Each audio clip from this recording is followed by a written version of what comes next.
খেলাধুলার জন্য যে মাঠ দরকার সেই জায়গা সেই কথাটি ভুলেই যায়।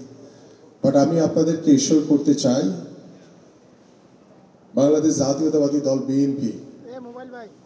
আল্লাহ যদি আমাদেরকে জনগণের ভোটে নির্বাচিত করে, আমরা প্রত্যেকটি ওয়ার্ডে, পাড়া মহল্লায়, থানায়, বিভিন্ন উপজেলায়, জেলা পর্যায়ে প্রত্যেকটি স্থানে আমাদের মাননীয় ভারপ্রাপ্ত চেয়ারম্যান জনাব তারেক রহমানের নির্দেশনা রয়েছে, আমাদের পর্যাপ্ত পরিমাণ মাঠ লাগবে, মাঠের প্রয়োজন। সে মাঠ সংস্কার করে আমরা বাংলাদেশের প্রত্যেকটি বাবা মা যাতে তার সন্তানদেরকে নিয়ে মাঠে যেতে পারে এবং তার সন্তানরা সে মাঠে গিয়ে সে জাতীয় দলের খেলোয়াড় হতেও পারে, নাও হতে পারে, বাট একটি সুস্থ জাতি গড়ার জন্য, আমার সুস্থ সন্তান গড়ার জন্য খেলাধুলার কোনো বিকল্প নাই। এবং আমাদের মাননীয় ভারপ্রাপ্ত চেয়ারম্যান জনাব তারেক রহমানের নির্দেশনা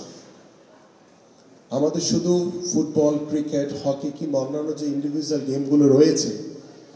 সেগুলোর দিকে আমরা আরও অনেক বেশি মনোযোগী হব। পাশাপাশি প্রত্যেকটি বাবা মাই চায় যে তার সন্তান বড় হয়ে কেউ ডাক্তার হবে, কেউ ইঞ্জিনিয়ার হবে, কিংবা কেউ ব্যবসায়ী হবে, কিন্তু খেলোয়াড় হবে এটা খুব কম বাবা মাই চায়। কিন্তু আমরা সেই জায়গাটি তৈরি করতে চাই এবং এটির বিষয়ে আমাদের মাননীয় ভারপ্রাপ্ত চেয়ারম্যান জনাব তারেক রহমান বদ্ধপরিকর যে আল্লাহ পাক যদি আমাদেরকে সুযোগ দেয়, ইনশাআল্লাহ আমরা প্রত্যেকটি স্কুল, কলেজ, মাদ্রাসা, ইউনিভার্সিটিতে আমরা প্রত্যেকটি স্পোর্টসকে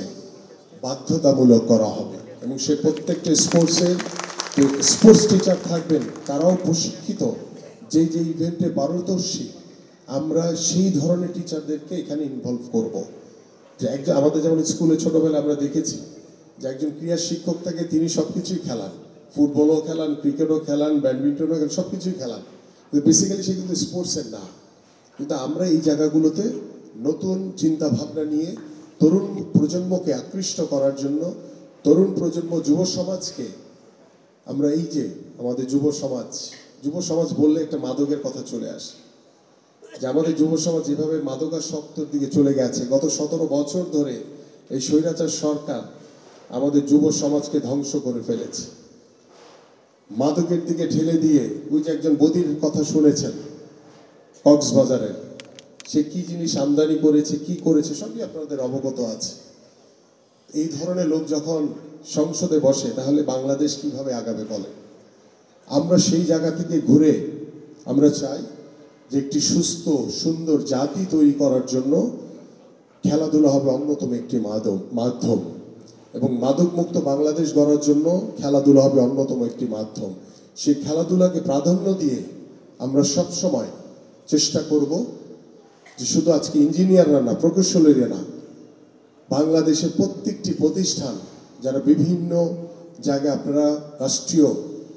প্রতিষ্ঠানে কর্মরত রয়েছে, আমরা এই ধরনের মানুষগুলোকে নিয়ে আমরা এরকম ছোট ছোট ইভেন্ট করতে পারি। সেটা হয়তো এখন সম্ভব হবে না, বাট আমি ধন্যবাদ জানাই আমাদের এই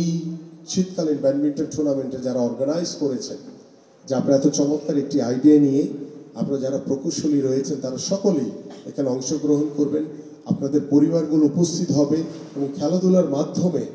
মেধা এবং মননের যে বিকাশ ঘটবে এবং শারীরিক এবং মানসিক যে বিকাশ ঘটবে, সেই বিকাশের মাধ্যমে আমরা আশা করি যে আপনারা আপনাদের সন্তানদেরকে অবশ্যই খেলাধুলার প্রতি আকৃষ্ট করবেন। শুধু পড়াশোনা করলে কিন্তু চলবে না, সুস্থ থাকার জন্য খেলাধুলা কোনো বিকল্প নাই, সেটা আমরা সকলেই জানি। বাট আমাদের বাচ্চাদের হাতে আমরা এমনভাবে মোবাইল, এমনভাবে ট্যাব, এমনভাবে টিভি উপস্থাপন করেছি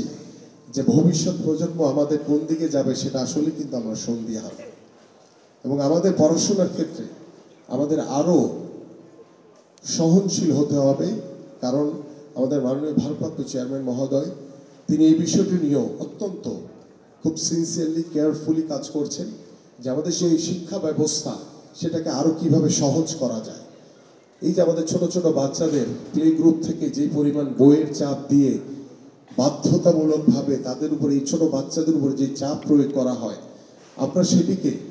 ভবিষ্যতে শিক্ষা ব্যবস্থাকে আমরা খেলাধুলার মাধ্যমে কিভাবে আমাদের বাচ্চাদেরকে গড়ে তুলতে পারি সেদিকেও আমাদের নজর দিতে হবে। এবং আমরা বিশ্বাস করি বাংলাদেশ গঠনের জন্য আমাদের মাননীয় ভারপ্রাপ্ত চেয়ারম্যান জনাব তারেক রহমান যে 31 দফার যে রূপরেখা দিয়েছেন, রাষ্ট্র মেরামতের জন্য, রাষ্ট্র সংস্কারের জন্য 31 দফার যে রূপরেখা দিয়েছেন, সেই 31 দফার মাধ্যমে বাংলাদেশ আমরা আবার নতুনভাবে পুনর্গঠন করতে পারব। বাংলাদেশের মানুষ একটি সুন্দর সমাজ পাবে, বাংলাদেশের মানুষ একটি সমৃদ্ধশালী বাংলাদেশ পাবে।